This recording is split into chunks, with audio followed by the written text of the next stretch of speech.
पोहोचतोय सांगलीपासून। सांगली जिल्ह्यातील 4 नेते लवकरच राष्ट्रवादी अजित पवार गटात दाखल होणार अशी चर्चा आहे। आगामी स्थानिक स्वराज्य संस्थांच्या निवडणुकांच्या पार्श्वभूमीवर माजी मंत्री शिवाजीराव नाईक, अजित घोरपड आणि माजी आमदार विलासराव जगताप आणि राजेंद्र अण्णा देशमुख अशा दिग्गज नेत्यांचा अजित पवार गटात प्रवेश होणार असल्याची चर्चा आहे।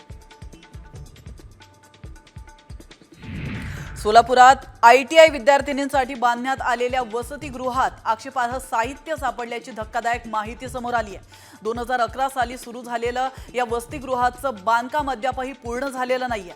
तब्बल 50 लाख रुपये खर्चून बांधण्यात आलेली वसतिगृहाची इमारत तळीरामांचा अड्डा बनली आहे।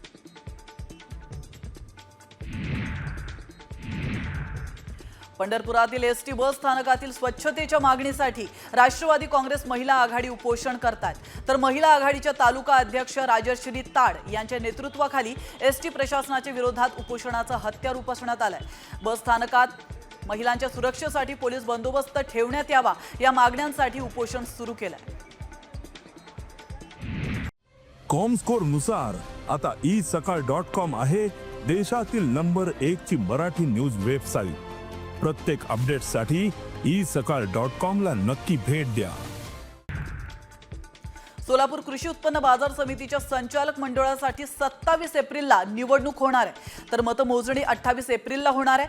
18 जागांसाठी हे मतदान होणार आहे आणि या निवडणुकीत माजी पालकमंत्री विजयकुमार देशमुख, माजी सहकार मंत्री सुभाष देशमुख आणि माजी आमदार दिलीप माने यांची प्रतिष्ठा पणाला लागणार आहे।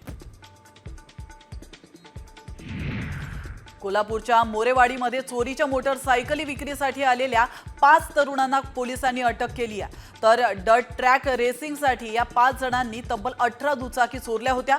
7 लाख रुपये किमतीच्या 3 स्पोर्ट्स बाईक महाराष्ट्र कर्नाटकातून चोरल्याचं उघड झालंय, तर कोल्हापूरसह 3 जिल्ह्यांमधून यामाहा गाडी चोरल्याचं देखील तपासात समोर आलंय।